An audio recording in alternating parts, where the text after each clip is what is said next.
सत्य, ठळक व निर्भीड सक्षम न्यूज. जतसह परिसरातील बातम्या पाहण्यासाठी सक्षम न्यूजला सबस्क्राईब करा.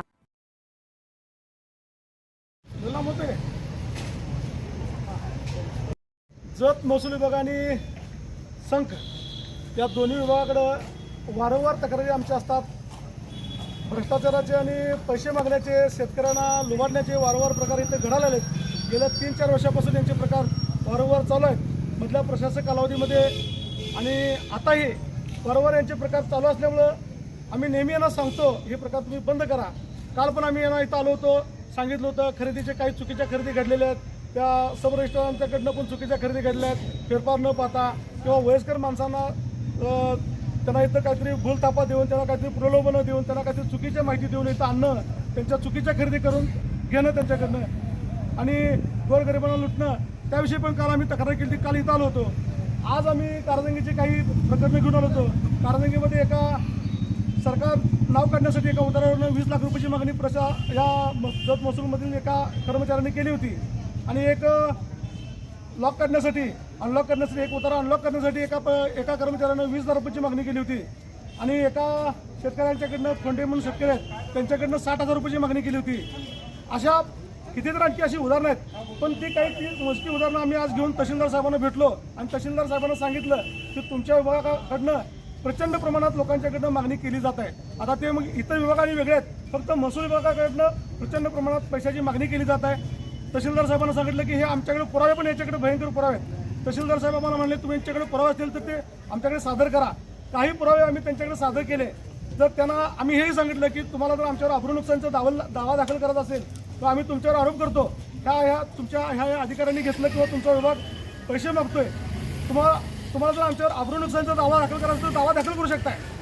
आम्ही तुमच्याशी सध्या अजून एकदम लय वाकडं जात नाही, कारण का एखाद्या अधिकाऱ्याला सुधारण्याची संधी पण द्यायला पाहिजे. पण जर समजा एखादा अधिकारी फारच जर खोपावत असेल आणि गोरगरीब जनतेला फार जर पिडत असेल तर त्याचा कायमचाच मग त्याची म्हणजे त्याची वासलात कशी लावायची त्याचं आम्हाला फार ज्ञान आहे. कारण आम्ही आता कुणाच्या हाताखाली तयार झालो सगळ्या लोकांना माहीत आहे.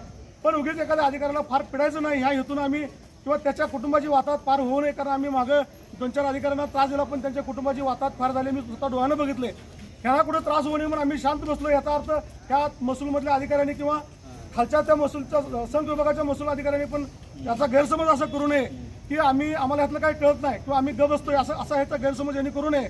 जर आता आम्ही आज यांना सांगितलेलं आहे, तहसीलदार साहेबांना स्वतः प्रत्यक्ष आम्ही जाऊन भेटून त्याला एक सज्जन इशारा देऊन आलोय की तुम्ही तुमचा विभाग जो आहे तो अतिशय भ्रष्टाचारामध्ये 1 नंबरला जत तालुक्यामध्ये आलेला आहे.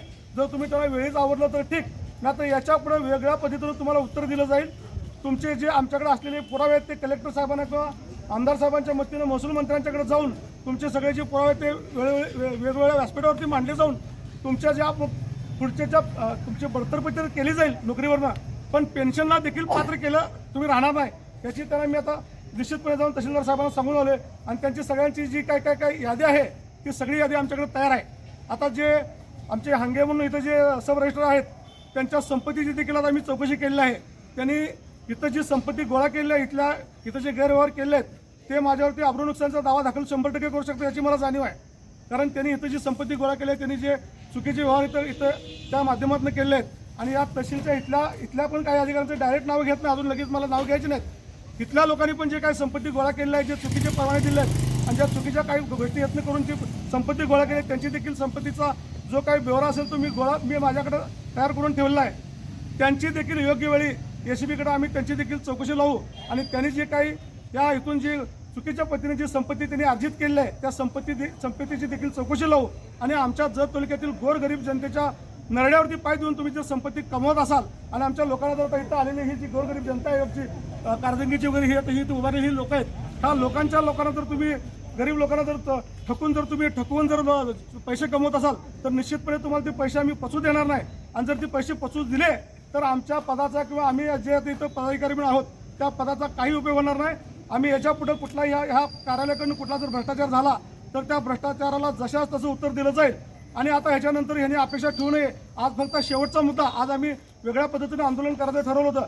या ऑफिसकडनं जवळजवळ 40 ते 50 लाख रुपयाची मागणी झाली होती, 40 लाख रुपये. मी आज ठरवलं होतं तुम्हाला सांगतो अंगावरचे सगळे कपडे काढायचे आहेत. आम्हाला जे काही आमच्याकडे राहिले ते निवडणुकीमध्ये जे काही उरले हे मोबाईल हे सगळं आहे ना त्यांना दान करून द्यायचं ठरवलं. पण आज आमच्या लोकांनी सांगितलं की बाबा एवढं काय आज काय करायचं नाही. पण जर पुढच्या भविष्यात जर यांच्याकडनं जर मागणी पैशाची आली तर अंगावरचे सगळे कपडे आणि सगळे हे आमच्या इकडे सगळ्या कार्यकर्त्यांनी सगळे कपडे गोळा करून आम्ही यांना देऊ. म्हणजे म्हणतात ना की अहिंसेच्या मार्गाने यांना उत्तर द्यायचं आहे. पहिल्यांदा अहिंसेच्या मार्गाने आम्ही यांना उत्तर देऊ. नंतर पुन्हा जर यांच्या काय तक्रारी ऐकू आल्या तर वेगळ्या पद्धतीनं आंदोलन केलं जाईल आणि यांचं आंदोलन त्या करून यांच्या ज्या काय तक्रारी आहेत त्या ज्या निश्चितपणे जे काय सरकार यांची जी व्यासपीठ आहेत म्हणजे जे काय यांची कोर्ट आहेत त्या कोर्टामध्ये यांच्याकडे तक्रारी केल्या जातील आणि यांच्या नोकऱ्या आणि यांच्या पुढच्या पेन्शन यांच्या सगळ्या कशा बंद केल्या जातील याची निश्चितपणे दखल घेतली जाईल आमच्याकडनं.